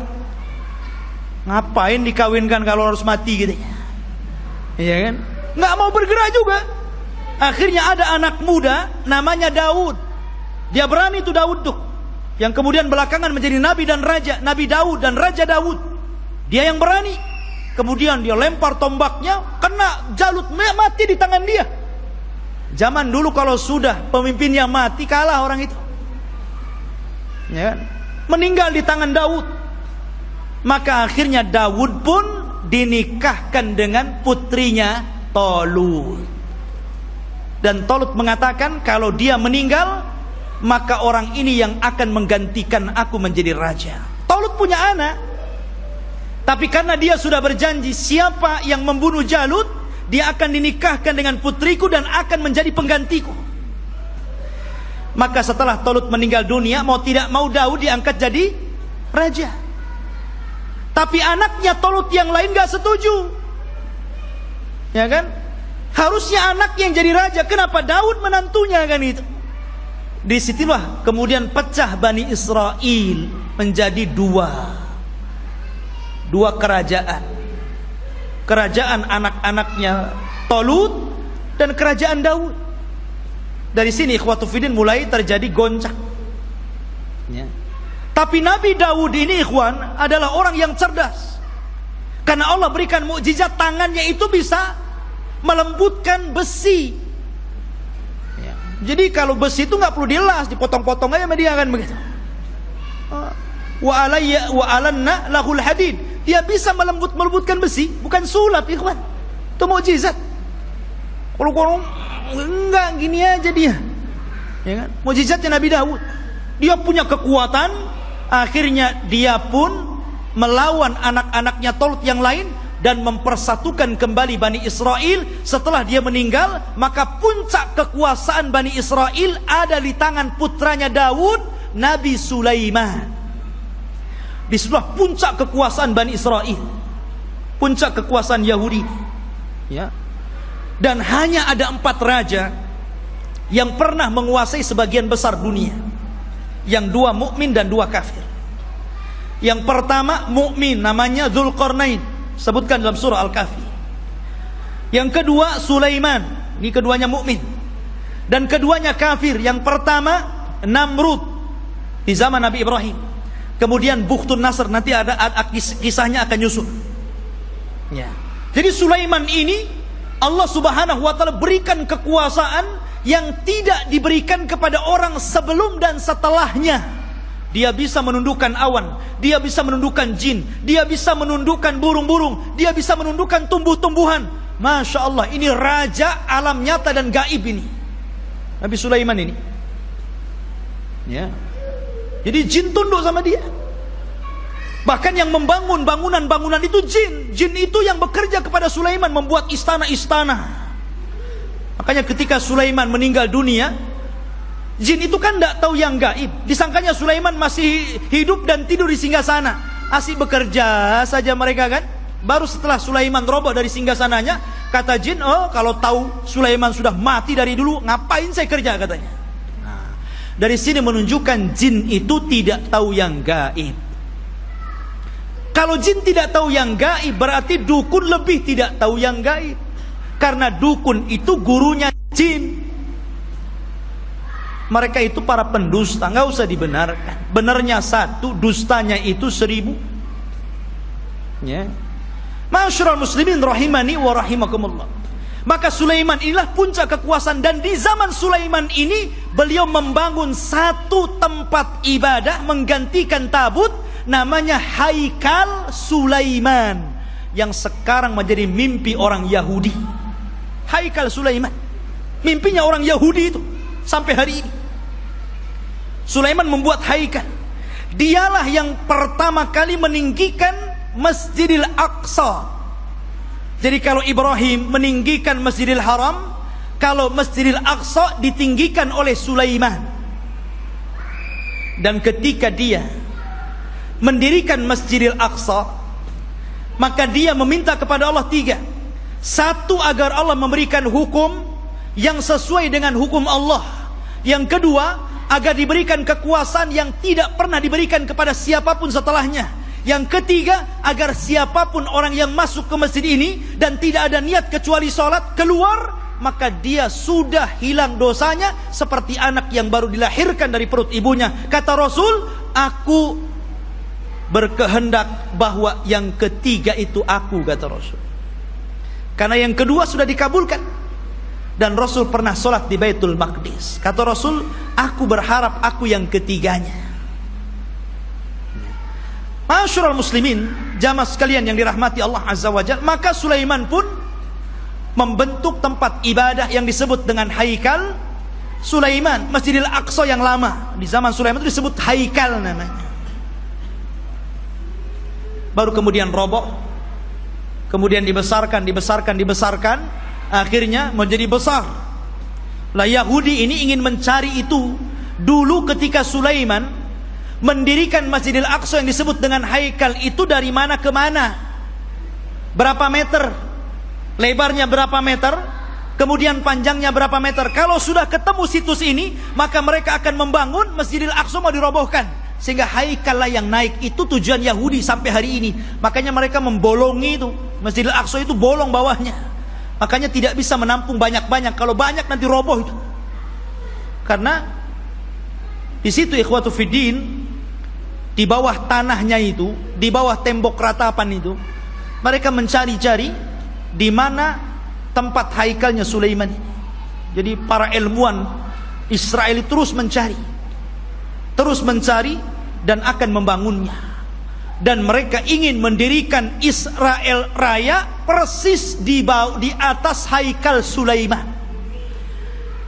Makanya si Trump itu, Donald Trump ya, mereka orang-orang Israel didukung oleh Amerika untuk menguasai Yerusalem yang memang Masjidil Aqsa ada di situ, dan bercita-cita untuk membuat negara Israel Raya tepat di atasnya Haikal Sulaiman. Alhamdulillah, negara kita tegas menolaknya, dan negara-negara yang lain juga tegas. Bukan hanya orang Islam, di luar Islam pun sebagian mereka menolaknya. Tapi yang jelas saya katakan, yang namanya Yahudi dan Nasrani itu akan sekongkol sampai pun ketika Malhamatul Kubra di akhir zaman, perang besar yang tidak ada perang setelahnya, tetap saja Yahudi dan Nasrani itu akan sekongkol melawan kaum muslimin. Ya kan? Masyarul muslimin, sampailah ketika Sulaiman meninggal dunia, anak-anak Sulaiman ini mulai berebut kekuasaan. Ya. Karena berebut kekuasaan, goncanglah Bani Israel. Sudah tidak ada raja lagi. Raja itu cuma 3 di zaman Bani Israel, Talut, Daud, dan Sulaiman. Setelah itu nggak ada raja lagi. Akhirnya mereka pun berpecah, satu demi satu berpecah. Lemahlah orang-orang Yahudi. Ketika mereka lemah inilah, maka bangsa-bangsa luar mulai menjajah orang-orang Yahudi. Lah dari situlah datang pasukan dari Irak, pasukan Babil, yang kemudian menghancurkan Yahudi, menawan mereka dan memperbudak mereka, dibawa ke Irak, sebagainya lari ke Mesir. Dan ketika muncul seorang perdana menteri yang kemudian menguasai Babil, namanya Bukhtun Nasr, dialah yang kemudian menghancurkan negeri Palestina sehancur-hancurnya dan merobohkan Haikal Sulaiman. Hancur lebur. Orang-orang Yahudi ditindas, orang-orang Yahudi diperbudak oleh Bukhtun Nasr ini. Hancur semuanya. Sampai disinilah Taurat hilang. Alwah Taurat hilang. Orang-orang Yahudi bingung. Akhirnya sebagian mereka mulai merangkai Taurat, sehingga akhirnya dari situlah kemudian campur tangan ucapan firman Allah dengan campur tangan ucapan manusia, mulailah muncul pada Taurat. Sehingga kemudian Taurat mulai berubah dari aslinya, yuharrifunal kalima an mawadi. Dari sinilah Yahudi tersesat, karena alwahnya Taurat, papannya hilang, berceceran kemana-mana. Karena Palestina dihancurkan Bukhtun Nasr. Lah ketika hancurnya Palestina ini, datanglah seorang nabi, namanya Uzair. Nabi Uzair, ya kan? Datang, kemudian melihat kehancuran Palestina yang luar biasa. Haikal Sulaiman roboh, kota Palestina hancur, orang Yahudi dibantai, orang Yahudi diperbudak di Babil, Irak, gitu kan. Maka dia berpikir, kaifa yuhyillahu ba'da mautiha. Bagaimana Allah bisa menghidupkan kota yang hancur setelah dulu kota ini sangat ramai, sangat indah, sangat bagus. Akhirnya Allah subhanahu wa ta'ala menidurkan Nabi Uzair 100 tahun. Fa'amatahu Allahu mi'ata amin summa ba'athah. Maka kemudian Uzair pun ditidurkan Allah 100 tahun. Kemudian dibangkitkan seolah-olah baru tidur sejam 2 jam, karena ditidurkan di waktu duhur dan dibangunkan di waktu asar. Asar ke duhur cuma berapa jam saja. Disangkanya hanya 2-3 jam dia tidur, padahal dia sudah 100 tahun ditidurkan. Dan Allah bolak-balikan badannya sehingga badannya tidak hancur, dan Allah biarkan badannya muda terus, sehingga ketika 100 tahun dia dibangkitkan, orang sudah tua, dia masih muda. Orang udah janggutnya panjang-panjang, udah pakai tongkat bungku-bungku, dia masih muda saja. Maka ketika dia mencari rumahnya, ya namanya rumahnya ya tahu di mana. Rupanya rumah itu masih ingat di mana letaknya. Rupanya di situ ada nenek. Rupanya nenek ini dulunya bekas pembantunya, lebih muda jauh, tapi sekarang lebih tua jauh. Siapa kamu? Saya Uzair. Uzair dah mati 100 tahun, kau ngaku Uzair pula, katanya. Mana buktinya kau Uzair? Akhirnya ditunjukkan bukti-buktinya. Kaget nenek ini. Oh, kamu ini tuan saya, kamu Uzair. Menyebarlah nama Uzair di Bani Israel. Maka orang pun menganggap Uzair itu anak Tuhan. Wa qalatil yahudu Uzair ibnullah wa qalatin nasara al-masih ibnullah. Berkata orang Yahudi Uzair itu anak Allah, berkata orang Nasrani al-masih ibnullah, anak Allah. Karena Uzair masih hidup. Mereka katakan ini anak Allah, kalau bukan anak Allah nggak mungkin hidup selama ini dan masih muda. Dan ketika dia mencari puing-puing papan-papan Taurat, dia tidak tahu di mana letaknya. Maka Allah ilhamkan mampu menghafal Taurat dengan pemikirannya, sehingga orang-orang menyangka Musa saja membaca Taurat dari papan, dia membaca Taurat dari pikirannya, berarti dia adalah anak Allah. Orang Yahudi bilang Uzair anak Allah karena mampu menghafal Taurat. Tuh lihat. Kenapa orang Islam tidak dikatakan anak Allah? Banyak orang yang hafal Quran. Anak kecil aja si Musa bisa hafal Quran. Kenapa enggak Musa anak Allah? Al-Quran itu luar biasa ikhwan. Semua bisa menghafal Al-Quran. Bisa Quran dihafal. Anak kecil bisa hafal Quran. Tapi enggak ada sejarah orang hafal Taurat. Enggak ada sejarah pastor hafal Injil. Enggak ada. Tapi Taurat dan Injil tidak bisa dihafal, tapi Quran bisa dihafal. Ini mukjizat namanya. Quran itu bisa, walaqad yassarna Qur'ana lidzikri. Allah mudahkan Quran itu untuk diingat. Ma'asyiral muslimin rahimani wa rahimakumullah. Maka itu kisah Nabi Uzair. Akhirnya kemudian Yahudi pun ditindas. Maka setelah kemudian zaman Bukhtun Nasr berlalu, datanglah Persia menyerbu dan menang. Maka orang-orang Yahudi dikembalikan ke Palestina. Setelah itu datang Romawi dan memenangkan Persia. Akhirnya orang Yahudi diperbudak lagi. Sebagian mereka hijrah sampai ke Madinah. Inilah sejarah kenapa dahulu di zaman Rasul ada orang-orang Yahudi di Madinah. Karena ketika Romawi berhasil mengarahkan Persia, maka orang-orang Yahudi banyak yang diperbudak, sebagian mereka lari. Dan mereka punya ramalan bahwa kelak akan muncul seorang nabi di tanah yang banyak pohon kurma, yang kemudian belakangan disebut Yathrib dan belakangan lagi disebut Madinah Al-Munawwarah. Berangkatlah mereka ke Madinah, suaka besar-besaran ya.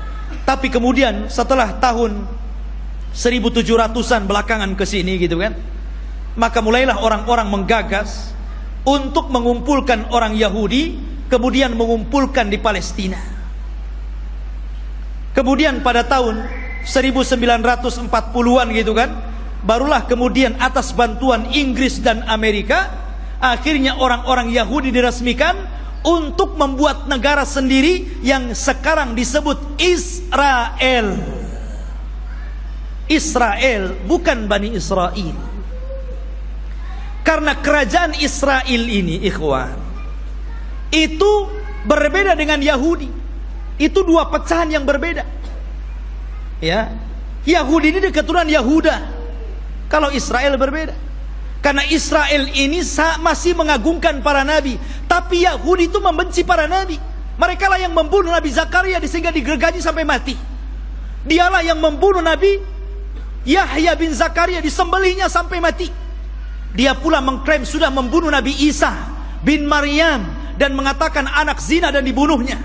Walaupun Al-Quran mengingkari terbunuhnya Isa dan mengatakan Isa tidak dibunuh, Isa disalib, Isa tidak disalib, dan Isa diserupakan bahkan dia diangkat ke langit.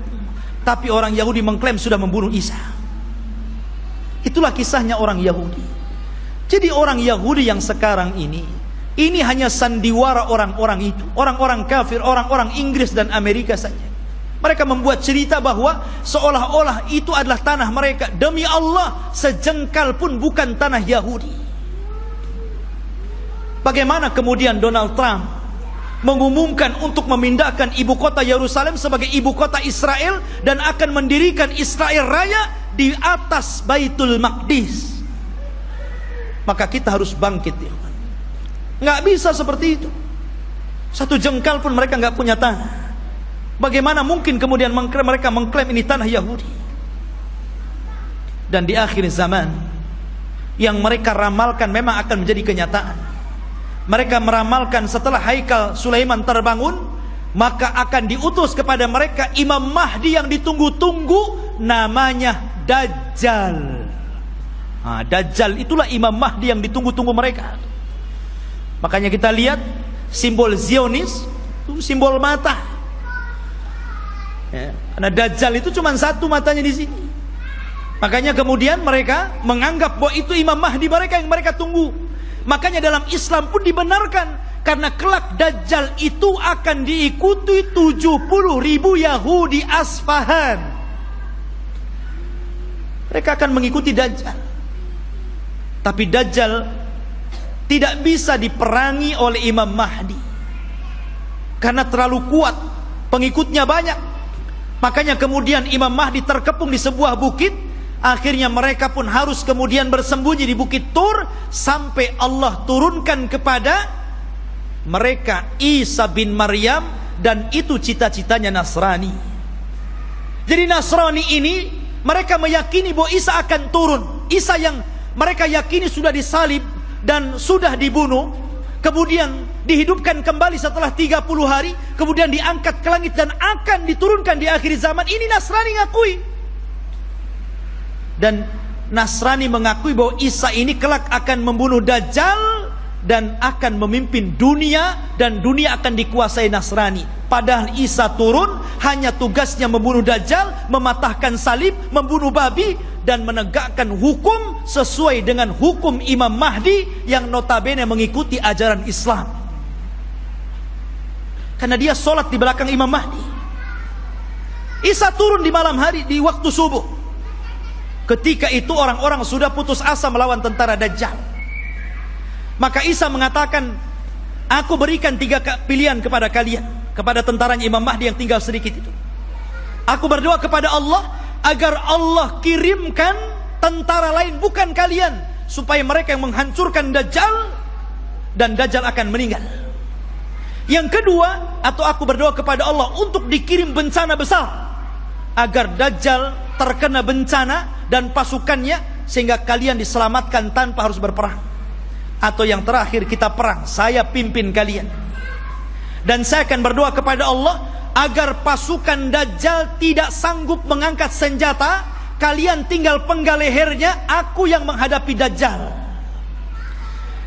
Kata mereka yang ketiga enak nampaknya nih.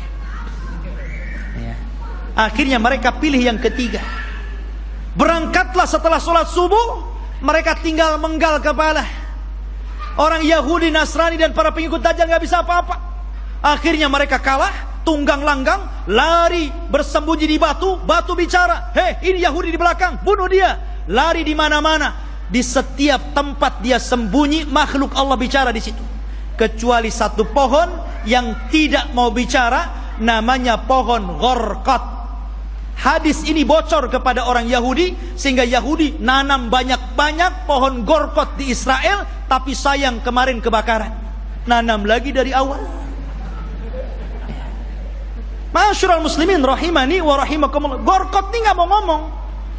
Makanya orang Yahudi, Gharqad ini bukan cemara, memang bentuknya kayak cemara, tapi cemara bukan Gharqad. Nanti antum pula lihat cemara ditebangnya. Ini pohonnya Yahudi, nanti Yahudi sembunyi di sini katanya. Bukan, Gharqad lah, bukan cemara. Intinya ikhwatu fiddin yang dimuliakan Allah Azza wa Jalla, maka Dajjal berhadapan dengan Nabi Isa, dan Isa pun berhasil membunuh dan membawa kepalanya. Kemudian diberitahu kepada orang-orang bahwa dia telah membunuh Dajjal. Maka sebagian yang selamat dari orang-orang Nasrani kemudian beriman kepada Isa bin Maryam atas syariat Muhammad, sehingga Allah isyaratkan dalam Al-Quran, wa im min ahlil kitab illa la yu'minanna bihi qabla mautihi. Dan sebagian ahli kitab akan beriman kepada syariat Muhammad lewat Nabi Isa sebelum kematian Isa. Isa pun hidup selama 40 tahun. Di selang hidupnya inilah muncul fitnah yang lebih besar dibandingkan fitnah Dajjal. Fitnah apa? Munculnya satu kabilah yang bernama Ya'juj dan Ma'juj, dari keturunan Yafis ibn Nuh alaihi salatu wassalam. Satu kaum yang tidak bisa diperangi, tidak bisa dibunuh. Pasukan mereka banyak. Satu dari kita, 999 dari mereka. Anda bisa bayangkan. Jadi kalau kita melawan mereka, jadi satu dari kita melawan 999 dari mereka. Bayangkan. Sehingga ketika Allah azab dengan mengutus ulat, dan mereka mati semua dengan ulat tersebut, bangkai mereka rata, sehingga setiap satu jengkal di tanah ada bangkainya. Nabi Isa berdoa kepada Allah agar Allah bersihkan bangkai-bangkai mereka. Maka diutuslah burung pemangkai bangkai, tapi juga tidak habis semuanya. Maka Isa berdoa lagi agar diturunkan hujan dan banjir besar. Akhirnya membawa jasad itu ke lautan dan menjadikan bumi kembali subur. Maka dari situlah mulailah berlangsung tanda-tanda alamat besar. Karena alamat besar itu kalau sudah datang, maka tasalsul akan terus berganti sampai kiamat dibangkitkan. Oleh karena itulah ikhwatu fiddin, inilah kisah Palestina dan Yahudi. Semoga menjadi pencerahan dan pengetahuan bagi kita. Semoga Allah subhanahu wa ta'ala mendoakan saudara-saudara kita yang ada di Palestina dan menggagalkan keinginan orang-orang kafir untuk menjadikan Yerusalem sebagai ibu kota Israel yang akan dibentuk sebuah negara Israel Raya. Mimpi mereka, tapi kita umat Islam tidak akan setuju dengan itu. Kita doakan terus agar saudara-saudara kita dimenangkan oleh Allah dan dihancurkan orang-orang kafir. Subhanakallah bihamdika asyhadu an la ilaha illa anta astaghfiruka wa atubu ilaik. Allahu ta'ala alam. Assalamualaikum warahmatullahi wabarakatuh.